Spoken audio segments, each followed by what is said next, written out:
And grabe guys, sobrang ganda ng message nyo. Ito yung swerte mga kapiksi. Ito, nakatadhana kang maging maswerte. So, may, kumbaga parang may na-experience ka sa buhay mo na parang hindi mo inaasahan mga kapiksi. And parang ano siya, parang one opportunity will lead to another, will lead to another, will lead to another. And that's the universe moving you. Especially kapag nakafocus ka mga kapiksi, minumove ka ni universe, minumove ni universe yung mga tao, bagay, sitwasyon sa buhay mo para umayon.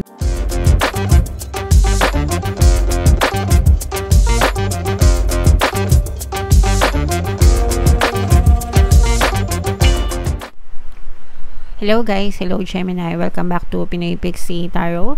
Ang pamagat ng episode natin for tonight is OOTM, Oracle of the Month, para ngayong November para sa Gemini, Sun, Moon, Rising, Sign, and Venus. Meron tayong tatlong set ng decks dito guys. Ito yung para sa spiritual message nyo, ito yung para sa life messages, ito naman yung para sa love life mga kapiksi. Kung ano na lang yung message na nakaresonate kayo guys, take that message, no? Hindi lahat magre-resonate. And also guys, naka-publish na sa ating YouTube channel yung inyong 2025 kapalaran para sa bawat zodiac signs. If in case hindi nyo pa napapanood, punta lang kayo guys dun sa ating YouTube homepage, mga kapiksi. Hanapin nyo na lang yung para sa zodiac sign nyo, mga kapiksi. Alright? So ito guys, ancient amulets. Pag sinabing amulets, parang ano siya, no? Protection, tawag dito. Ano ba sa Tagalog nun? Nasa dulo ng dila ako mga kapiksi. Yung parang hindi tinatablan. Anting-anting. Yan. Diba? Parang anting-anting. No? Yung ibig sabihin nyo. Pero ang ibig lang sabihin nito mga kapiksi, you are safe and protected, mga kapiksi, no? So always kayo magdasal kasi lahat tayo may mga gabay mga kapiksi, and yung mga gabay natin yung nagpo-protect sa atin mga kapiksi.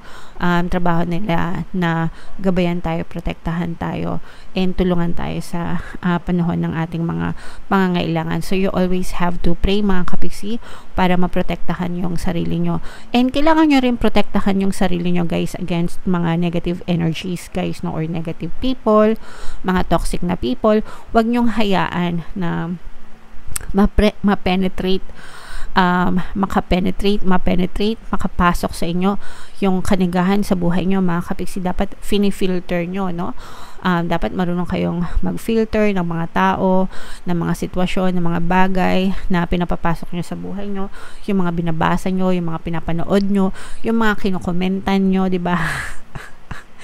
Yan, marami yan sa social media, no? Ang hilig makisawsaw sa mga kanigahan. Minsan, napapailing na lang ako kapag let's say for example, may mapapanood akong isang video or may mabasa ako ng isang article, tapos pag mapapansin mo yung comment section doon, no? Naglalabasan lahat ng mga taong nega sa mundo. So, doon mo makikita kung gaano ka-toxic yung isang tao dahil dun sa perception nila. So, as a reminder to you guys, tigilan nyo yung kanigahan because sinisira nyo lang yung buhay nyo. Promise, no?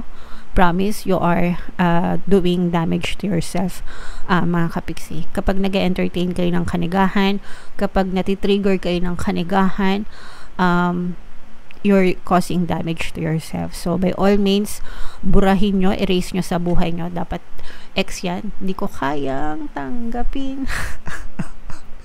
Hindi ko kayang tanggapin na may nega sa buhay ko, guys. So, dapat kayo ganun din. Huwag nyong tanggapin yung mga nega sa buhay nyo. And protect yourself. Always focus on love and light and positivity. The reason, guys, kung ba't sinasabi natin focus on positive, focus on love and light is because whatever you focus on manifests, no? Kung nagfo-focus kayo sa negative, negative din yung magmamanifest sa inyo. Kung nakafocus kayo sa positive, positive din yung nagmamanifest sa inyo. So, dapat matakot kayo mga kapiksi. Matakot kang magpakanega, no?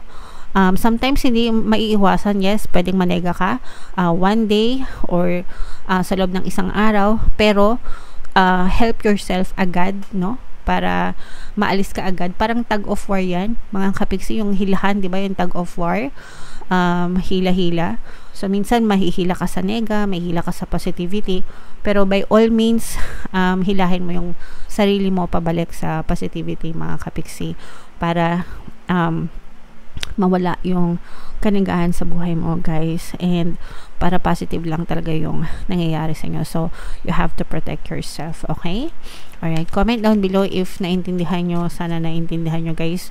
Super love ko talaga na magbasa ng oracle messages, kasi sa gantong paraan ko na i-explain sa inyo yung mga importanteng mensahe, kaya sana naiintindihan nyo talaga.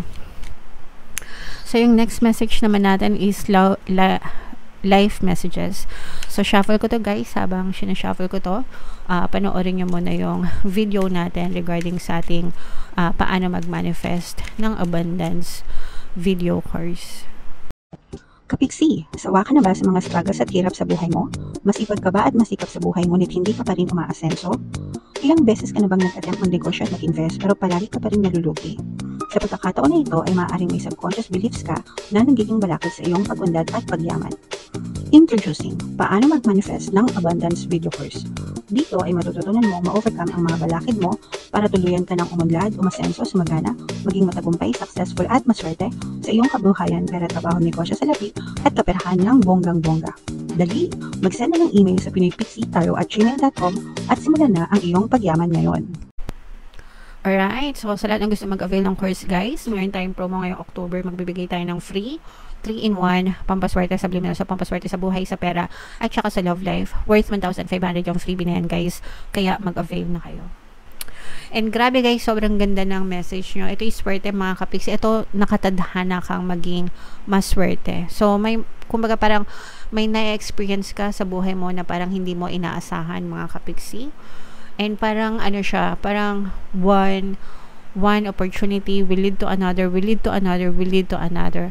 And that's the universe moving you, especially kapag nakafocus ka, mga kapiksi. Minumove ka ni universe, minumove ni universe yung mga tao, bagay, sitwasyon sa buhay mo para umayon sa lahat, no?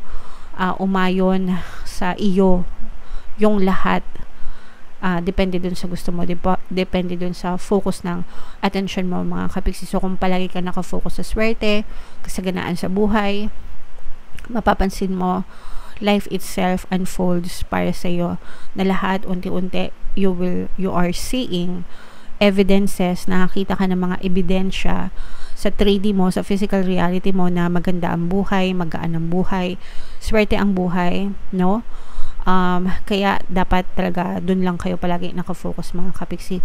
So ito, guys, i-mind nyo na to, guys. Mind swerte, mind good luck, mind good fortune, mind magandang tadhana, okay? Napakaganda ng tadhana yung mga kapiksi. I-mind nyo yan sa comment section. And of course, you have to stay focused. Tigilan nyo yung pagiging nega, guys, again, no?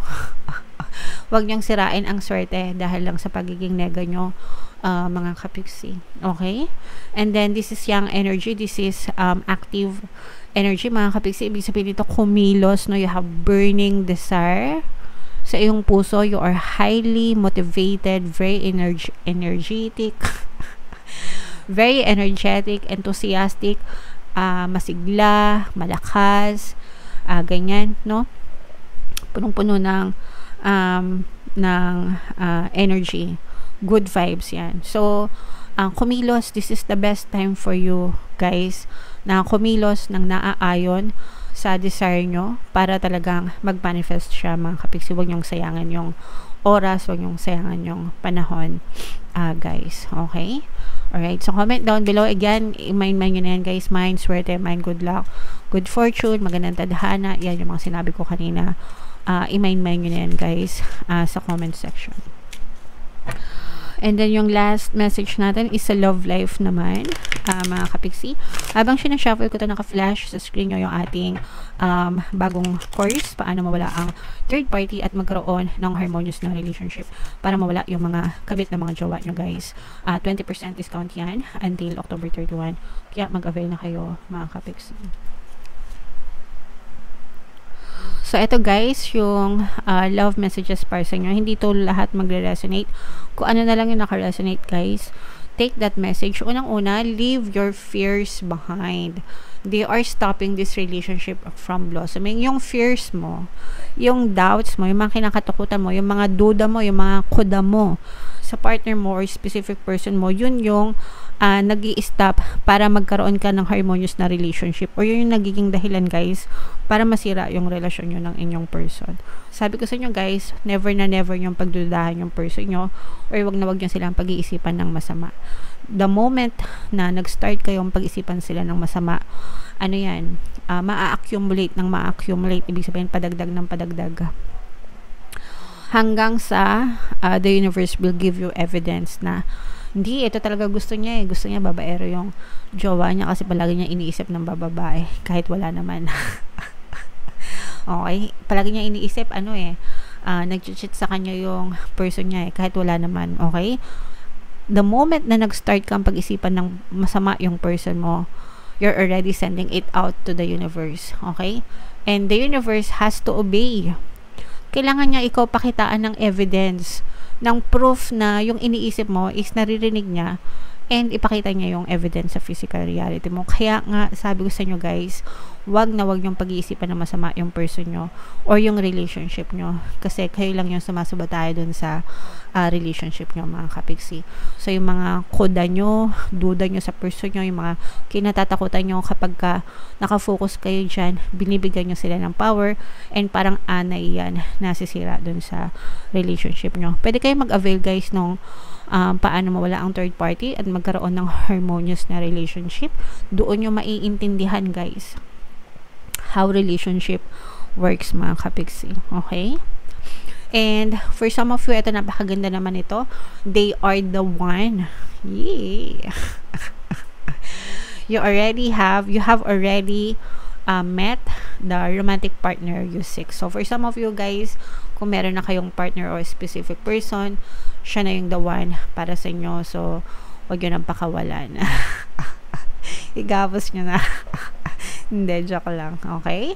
Alright. So, kung hindi pa, just keep on praying, mga kapiksi, hanggang sa ipagkaloob talaga sa'yo ng universe yung the one para sa inyo. Okay? Alright. So, comment down below, mga kapiksi, if feeling nyo nakaresonate kayo dyan. Yung mga pinapamind-mind ko sa inyo, guys, i-mind-mind nyo na. And comment down below, no, kung saang message kayo nakaresonate. Dito ba sa spiritual, sa life, or dito ba sa love life? Comment down below, mga kapiksi. And ito yung ating 2025 kapalaran guys. Kung hindi nyo pa napapanood, panoorin nyo na. And ito naman yung ating success stories ng paano mag-manifest ng abundance video course. Click here to subscribe, and ito yung ating mga pampaswerte subliminals. Thank you for liking, sharing, and subscribing. See you again next time. I love you all, mga kapiksi. Have a nice day. Bye-bye.